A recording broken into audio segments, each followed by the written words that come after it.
Samantha Bee will also be joining us. As The Daily Show's most senior correspondent, Samantha Bee has investigated some of America's most pressing issues, nail-biting elections. Is tonight the night that they exploit 9/11, or is tonight inspired empty promises for the future? The Occupy movement. What percentage of the 99% are those Ivy League ass uptown? 15. 15% of the park? 15, yeah. Elitist? Yeah. And why there are so few Asian men in porn. Why don't you have any Asian men in your movies? Samantha provides razor-sharp insight into the American condition. Maybe she can explain Herman Cain to the rest of us then. And all the while, she's a proud Canadian. So how did a good Canadian girl find herself doing fake news for America? Well, even by a comedian's standards, Samantha's upbringing in Toronto was a bit unorthodox. Mom was a free thinker into Wicca. As a teen, Sam and her boyfriend would jack cars, sell the parts, and hold parties with the profits. She did straighten her act up, though, went to university, got into theater, and in 2003, while performing with her comedy troupe, the Atomic Fireballs, she got the call from The Daily Show. Her husband, Jason Jones, came aboard in 2005, and now she still comes home to visit and work. Miguel, in honor of your South American heritage, we are going to be whipping up huevos rancheros. Sound good? Sounds delicious, Wendy. Michael, Tuesdays and Thursdays, great show.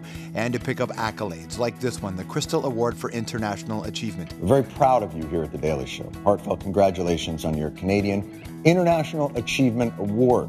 That's international, because comedy, like news, knows no boundaries. And there's no telling where Sam is going to take us next. Is this weird for you? No. Please welcome Samantha Bee. How are you? Welcome. Oh, that's nice. Last time you were here, you brought Yes. the old ball and chain. I did. Your husband. Yeah, I barely know him. Yes, I did. I brought him. Congratulations Thank you. on your award. Thank you. Crystal Awards. It's The an Crystal. achievement award. Yes. Women in film and television. I'm a national treasure, George. That is why I am here today. Yes, I was excited. It's a big deal. It was a huge deal. I don't get a lot of awards, but when I do, it's kind of an emotional experience. It's weird. I love it. Are you used to that kind of idea, though? Do you having to address a public room?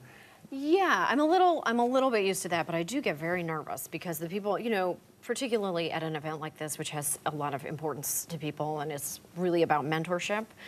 All the speeches that are before you are very, you know, they're grand. They speak of big ideas. And then I was looking through my notes and I was like, oh, I made another joke about Herman Cain's balls, you know. So you're just kind of editing as you go. But I think it was fine. What would one's joke about Herman Cain's balls be? Well, actually, it wasn't Herman Cain's balls, but I did make a joke because on the show a little while ago, I made a joke about how Herman Cain's campaign headquarters were now officially located in my genital region. So I was able to get genitals into the event, as well as I do believe Is that a byproduct of the American economy that real estate's cheaper now, or real estate? Well, this is expensive real estate. Okay. I don't know about this. Is like, yeah. What did you make of the Herman Cain collapse? I was so disappointed. It was so rich and beautiful. I mean, every day was something new. I was really loving it. I realized that his wife was probably not loving it, but I got a kick out of it. I mean, it was incredible. I mean, obviously his whole campaign was to sell his book, but good for him. But that's what it's become, right? Even with Sarah Palin and others, you see, it's become the primaries, the lead up to the primaries. Yes. It's just, oh my God, it's a plug me moment where people just try to build up their own profile, knowing they can never pass the test to be the leader. Well, it did. I mean, particularly with Herman Cain, I mean, it really did. I mean, everybody knew that he was just trying to sell his book, but at some point in the process, I believe that he started to actually buy his own hype. You know, I mean, it's definitely a dangerous territory to have enablers all around you at all times. And it did seem at some point that he went, I could really do this. I managed a whole bunch of Burger Kings, and I think that I've got some real solutions.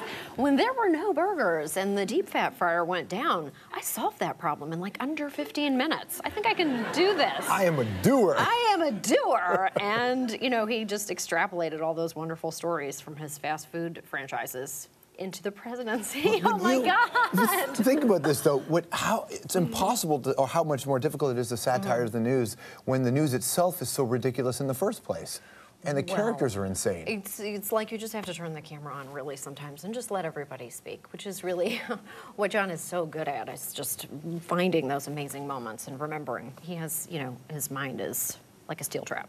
When you go to the Daily Show, Yeah. and their correspondents, I mean, some of the kings right now were on that show. Right. Like Corral and even Colbert, what they've been able to do. Sure. When you first walked into that job, Yes. I was in a puddle of pee. were you worried? Oh my God, it was terrible. Of course. I mean, when I auditioned for the show, I cried a lot. Let's be honest. I was like, I was incredibly nervous. In the about audition, doing- you cried? No. Oh God, no. I would not be there today if I had cried. But at home, you know, I was preparing for it, and I thought, oh my gosh, this is the greatest single opportunity I've ever been given. I really have to train for this and do a really good job. And so it was such a long process, and I was very emotional. And Jason said, I remember him specifically saying, he was like, you shouldn't be crying now. If you get the job, that's when you should start crying. And it was true in a way, because it was really tough to have watched the show for years, and then suddenly you're in Stephen Colbert's office. You're just jamming about what you did that day. Like, it just didn't make any sense for a long, long time. It took me a long time to just feel comfortable. When did you say I belong here? It definitely took, it probably took a year. I think about 2 years in, one of the PAs came up to me and he was like, I think you're really coming into your own. Yeah. So maybe it was at the 2-year mark, because I remember thinking, well, I feel like I came into my own like a little while ago. But thanks anyway. You know, When I'll the take PA compliment. tells you, that's amazing. Yeah, I know. It means it's reached every It was level great. of the show. That's great. It was great. Yeah. The it other was thing, great. about, it's not just the idea of comedy and filling Colbert or whatever, dealing with that kind of comedy. Daily Show's an important show. It's actually, Oh, well, thank you. in the modern era, Okay. it's one of the most important shows on television. Wow. Absolutely. Oh my God. It changed. The I'm show wouldn't doing exist. the Lord's work. You are. In a way, you kind of are. Okay. In a way. What about the idea of remaining relevant in the way, and when you've done it for long enough, not just doing the same thing you guys have done before? How about that process? You know, it's not the kind of job that you can really feel blasé about, because, you know, we're coming into an election season. We're going to be going to the conventions, and we're all filled with, you know, that combination of excitement and dread that you feel down in your nether regions. Where Herman Cain's campaign headquarters, yeah. Exactly, because at some point you just have to press the gas and go, and you never know what you're going to find. It's always different, so it's exciting. You still, when you approach the American political process as a Canadian, do you Yeah. ever still look at it like a Canadian? Oh my God! Of course, I can't look at it any other way. just I mean, ki- it's super interesting because I can't vote because I'm still Canadian, and so it's weird to be in it but not of it. You know, it's me commenting on it in sort of, and John Oliver is the same, and my husband Jason is the same. We can't even vote in the country in which we're making so much fun of their process, but in some ways it makes it a little easier, actually. You know, because we don't have to actually suffer the Right. consequences too much. Is it a conscious choice to stay a Canadian and to not vote? It is. I have no real reason to. I mean, listen, I'm a tax-paying participant in the American system, but I can only take it so far. My children are American. I'll be multi-border. I don't really know what that makes me, but in the future, we have no plans to switch allegiance. Bring your kids to conventions before? We always bring the children because I don't like to be away from the children. So they have suffered. They have been to Denver. I mean, they're coming to Tampa, North Carolina. The whole show suffers because they have to get all these gigantic hotel rooms for us and minivans and stuff like that. But they're incredibly, they get it. I mean, we do our best work when we feel comfortable. If, you know, our kids have to be with us. You've entered this interesting phase. Never mind being on the Daily Show. Now you've become, and I say this out of curiosity in the way that I watch a nature show. Oh, I love it. You're a mommy blogger now. I am. It's like this mafia of bloggers. I'm telling you, these women are wild. It is quite a mix to get into, and it was something that I just called it blobbing. You're a mommy blobber. I'm a mommy blobber. It's on Babbel.com, and I do it with my friend who was one of the Atomic Fireballs, one of my comedy partners in Canada, Elena Harkin. And it was just something, I really wanted to work on something with her. We're both parents, and it seemed like parenting can be very humorless. You know, the kind of online community, I mean, there are really great examples of places to go that are very informational. And to be honest with you, I don't read parenting blogs. I really don't read them because they never really spoke to me particularly. But I wanted to write about it. I felt like there was some room for me to get in there and just have a voice and not really, and just do it for the love of it as opposed to making some big business out of it. Right. And I have been loving it. What was the most recent one I read? Is that you're apologizing for all the gifts you had bought. Oh my God, can I tell you, I used to buy wooden toys for all my friends, and I thought that the best wooden, you know, I just spent so much time buying wooden toys from Denmark and Germany and going to all of these really insane websites where I just didn't know, and they all seemed very magical. And then I bought this is so bad, I'm sorry. I bought my children 2 remote control fart machines last year for Christmas, and it provided them with, I can't tell you the value of the distraction that created.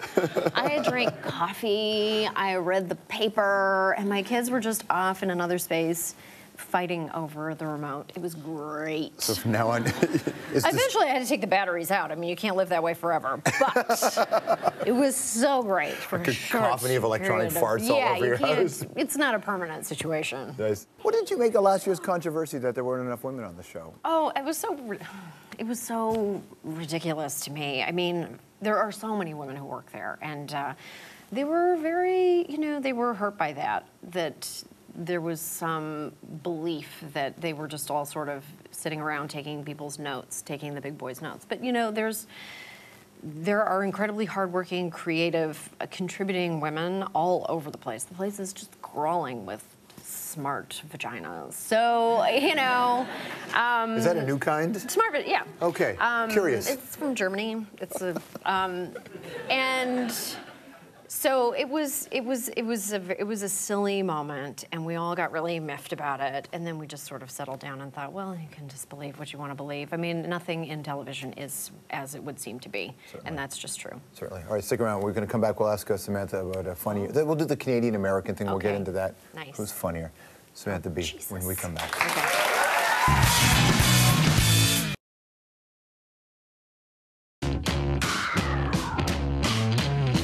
I've been doing some soul searching, and I think we should take some time apart for a bit, you know, so I can have some space to work on my acting career.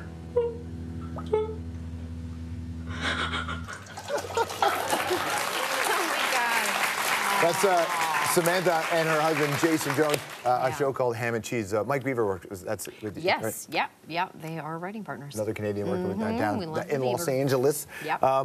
That's a hell of an intimate scene. I know. Yeah, it was great. At what stage was your relationship with Jason? We were married. We shot that movie in our house, and honestly, we would never, if someone asks you if they can rent your house to shoot a movie in, always say no. It is not worth the money. Our toilet broke in half. So many people used it shooting that movie. Oh God, it was terrible. But it was really fun. When you guys did your marriage vows, was one of them in there, I vow to always work with you on everything you do from here on in? I know. I don't know why we really do work together well. We provide a good balance to each other. He goes too far and I rein him in. No, I mean, yeah, we love working together, and it's such a great angle. You've always got to have an angle. So we think we make a pretty good team. We'll see, who knows? Who's funnier, you or Jason? Me. Let's be honest. Who's funnier, Canadians or Americans? Oh, you know what? Oh, it's so complicated. I can't answer that oh boy. French Canadians. French Canadians. What do you think? They do it all on stilts. Do you, there is a funny thing about how many Canadians are in the business down there. Yeah, there are a ton of Canadians. Yeah, well, you know, I mean, I'm not naming any names, but if there were more opportunities in Canada for people to express themselves comedically, perhaps That's what America wouldn't right? come and, you know, when you're an actor or you're a comedian, you will go anywhere where you think there's work. You just need to work. So if there are more opportunities there, you're going to try and get work. You're just trying to get work anywhere. You would go to Mexico and be a comedian if Mexico would offer you a job. Right. You would go anywhere. So here there just aren't the options. There are not a lot of options, and I think that it is really time for that to change.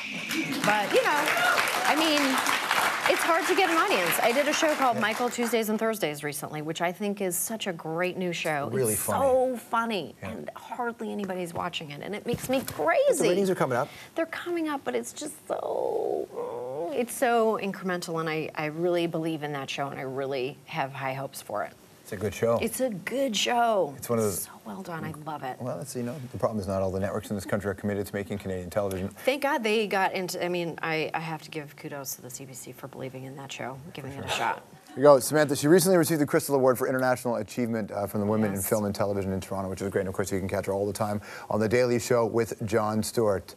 We'll be right back. Thank you so much.